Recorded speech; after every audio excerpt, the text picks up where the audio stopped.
இந்த புதுச்சேரி நெற்களஞ்சியம் பாகூர் பகுதியை சுற்றி மழை வெள்ளத்தால் இந்த பயிர்களெல்லாம் மூழ்கி கொண்டிருக்கிறது. அதை பார்க்கின்ற போது உண்மையிலே மனது மிகவும் வேதனையாக இருக்கிறது. பொங்கலுக்கு அறுவடைக்கு தயாராக இருக்கின்ற அந்த நெற்பயிர்கள்லாம் மூழ்கி இருக்கின்ற போது நான் பார்த்தேன். அந்த பாகூர் ஏரியை பார்ப்பதற்காகவும், அங்க இருக்கிற மூலநாதர் கோயிலை பார்ப்பதற்காகவும் செல்லுகின்ற வழியிலே இதெல்லாம் பார்க்கின்ற பொழுது, இந்த வில்லியனூர் நம்முடைய பாகூர் வழியிலே சாலை ஓரமே இப்படி இருக்குது. இன்னும் உள்ளலாம் எவ்வளோ இருக்கும், எவ்வளோ விளைஞ்ச நெல் இருக்குமா என்னன்னு தெரியல. இதை பார்த்து எனக்கு அந்த கதிரெல்லாம் தொட்டு தொட்டு பார்த்து, எங்கள் ஊருக்கே உணவு அளிக்கிற அந்த நெல் இப்படி இருக்குதே, மழை வந்து காக்கக்கூடிய நெல் அந்த மழையாலேயே இப்படி போகுதே என்று மன வருத்தமாக தான் இருந்தது. அதை பார்த்துவிட்டு அது பார்க்க பார்க்க ரொம்ப கடினம். இன்னும் ஒரு 15 நாள்ல அறுவடை செய்ய வேண்டிய நெல்லெல்லாம் இப்படி மூழ்கி இருக்கிறதே என்று ஒரு மனதுக்கு ஒரு வருத்தமாக இருந்தது. அது என்ன செய்வது? அந்த கதிரை பாருங்க. அதேபோல் அந்த மாடை வச்சே மேய்க்க வச்சுட்டாங்க. இதுக்கப்புறம் நம்ம அது நெல் வந்து அழுகிடும். அதெல்லாம் மாடை விட்டு எல்லாம் சொந்த மாடு, வெளிய மாடு விட்டு அதை மேய வச்சுட்டாங்க. அப்புறம் போகிற வழியில அந்த ஏரியிலேருந்து வர தண்ணி நல்லா அந்த காவாயில் ஓடுது பாருங்க. அதை பார்த்துட்டேன். அப்புறம் அந்த மீன் பிடிச்சாங்க, அதெல்லாம் பார்த்து அது நிறைய இருந்தது. அப்புறம் இந்த மூலநாதர் கோயிலுக்கு வந்துட்டோம். இந்த மூலநாதர் கோயில் இந்த ரோட்லேருந்து எடுக்கிறோம். இதான் பாகூர் மூலநாதர். ஒரு 7000 ஆண்டுகளுக்கு நம்முடைய சிவனடியார் முத்தால்பட்டியைச் சேர்ந்த ஐயா அவர்கள் இப்போது சிவன் பாடலை பாட இருக்கிறார்கள். ஓம் நம சிவாய ஓம் நம சிவாய ஓம் நம சிவாயே. என்னால் உடனே சிவனே போற்றி, எந்நாட்டவருக்கும் இறைவா போற்றி. இறைவா போற்றி, தலைவா போற்றி, ஐயனே போற்றி, எங்கப்பனே போற்றி. இமயத்தில் இருக்கும் சிவனே போற்றி, பூக்கள் இருக்கும் சிவனே போற்றி, மலரில் இருக்கும் சிவனே போற்றி, வில்வத்தில் இருக்கும். இப்ப பாகூருக்கு எப்படி போனோம்னு சொல்றேன் பாருங்க. நேராக புதுச்சேரியிலேருந்து ஒரு 20 கிலோமீட்டருங்க. 22 கிலோமீட்டர் இருக்கும் பாகூர். நான் வில்லியனூர் போய் இந்த திருக்காமேஸ்வரர் ஆலயத்தை வணங்கிட்டு, அப்புறம் அங்கனூர்னு ஒரு ஊரில் அது அந்த வீடியோவில் போட்டேன். அங்கே ஒரு சிவன் சிலை கிடைத்தது, லிங்கம் கிடைத்தது என்று சொன்னாங்க. அதையும் பார்த்து விட்டு, அதன் பிறகு அந்த கிராமத்து சாலை வழியாக அரங்கனூர், அது அரங்கனூர் அந்த சாமியை பார்த்துட்டு, அப்புறம் அந்த பாகூர் வில்லியனூர் ரோடு நேராக அரங்கனூர்லேருந்து அந்த அந்த ரோடு பாகூர் ரோடு சொல்லுவாங்கள்ல, பெரிய கொஞ்சம் அகலமான ரோடு, அந்த ரோடு வழியாக பாகூருக்கு சென்றேன். செல்லுகின்ற போது அங்கே இதாங்க அரங்கனூர், இது கலையரங்கம், அரங்கனூர் கலையரங்கம். இது அந்த ரோடு வருது பாருங்கள். நம்முடைய அந்த வில்லியனூர் பாகூர் ரோடு, கரைகளாம்பாக்கம் உஸ்டேரி வழியாக வருமே, இந்த உசுடு தொகுதியெலாம் சொல்கிறாங்கல்ல, அந்த வழியாக வரக்கூடிய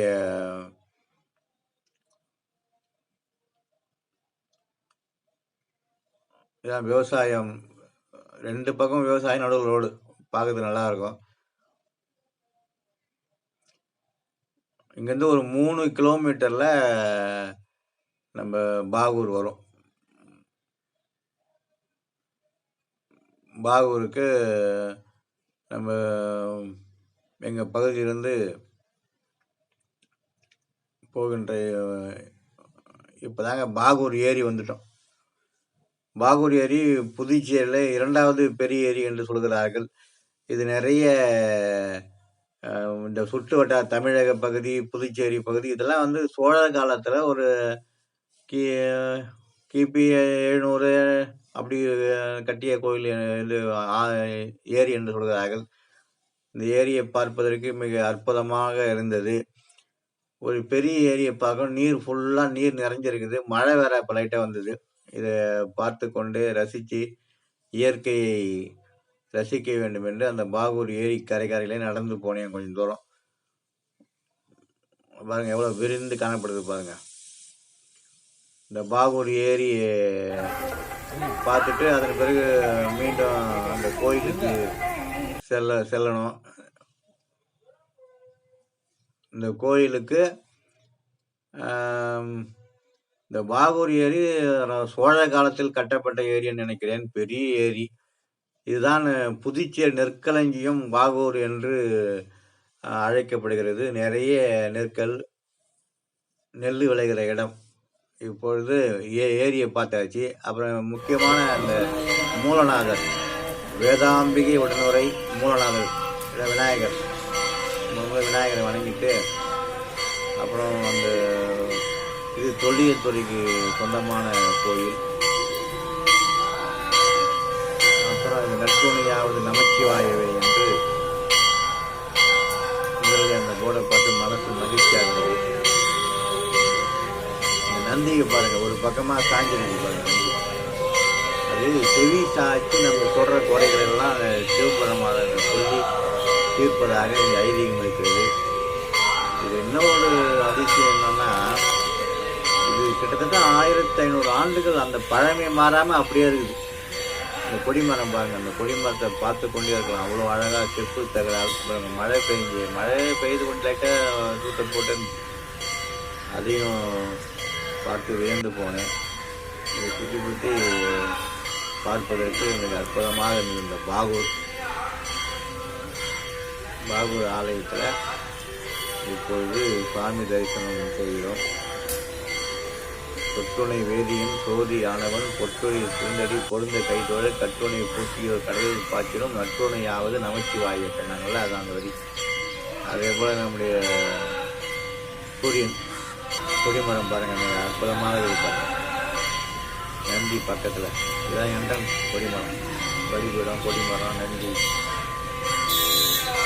செப்பு தகதகதை மின்னுகிறது. மிக அற்புதமான கொடிமரம், பெரிய கொடிமரம்.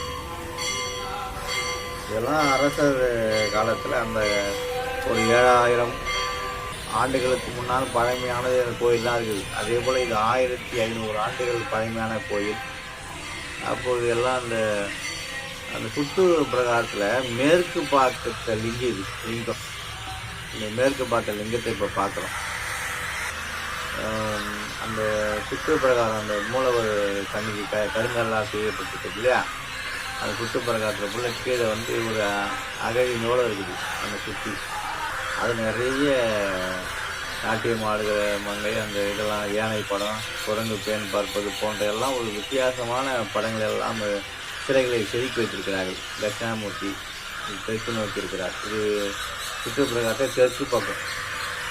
அந்த மூலையில் வந்து மேற்கு பக்கமாக தென்மேற்கு சொல்கிறாங்கல்ல, அங்கே வந்து விநாயகர், வசத்தி விநாயகர் கோயில் சுற்றுப்பிரகாரத்து.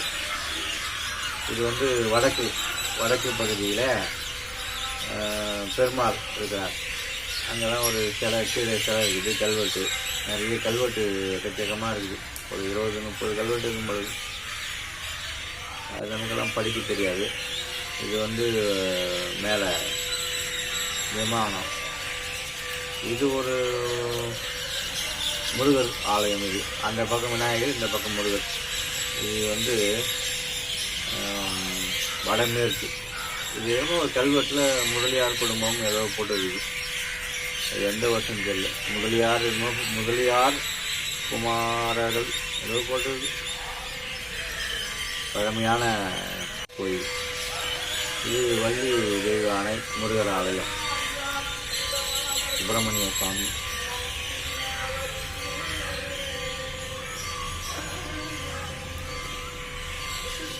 முருகர். அதன் பிறகு அந்த விமானத்தை பார்க்கின்ற பொழுது அந்த பறவைகள்லாம் பறக்கின்ற காட்சி நல்லா அட்டகாசமாக இருந்தது. மேகம் மழை லைட்டாக தூத்தப்படுது. இதாங்க வந்து இப்போ கிழக்கு நோக்கி ஒரு பெரிய சிவலிங்கம். இது எங்கன்னாக்கா நம்முடைய வடகிழக்கு பகுதியில் இருக்குது. இங்கே துர்க்கை அம்மன், பிரம்மன், இதெல்லாம் சுற்றுப்பிரகாரம் சுற்றி அந்த மூலவர் கருங்கல்லால் கட்டியிருக்கிற கோயில் இருக்குதுல்ல, மேலே விமானம் சிமெண்டால் கட்டிக்கிறாங்க. அந்த கோயில் சுற்றி கல்வெட்டு கீழே இதுதான். இது வந்து நவகரகம். இது கிழக்கு நவகரகங்கள். இதாங்க முக்கியம். பொங்கு சனி எங்குமே இல்லைங்க. இந்த பொங்கு சனிக்கு தனி சன்னதி பாகூர் தான் இருக்குது. அதுவும் மேற்கு பார்த்த மாதிரி இருக்குது. அது நல்லது சொல்கிறாங்க. பைரவர் இவர் அந்த வடகிழக்கில் இருக்கார், மேற்கு நோக்கி வரும். இது வந்து கொடிமரத்து பக்கத்தில், அந்த பக்கம் சூரியன், இந்த பக்கம் பைரவர்.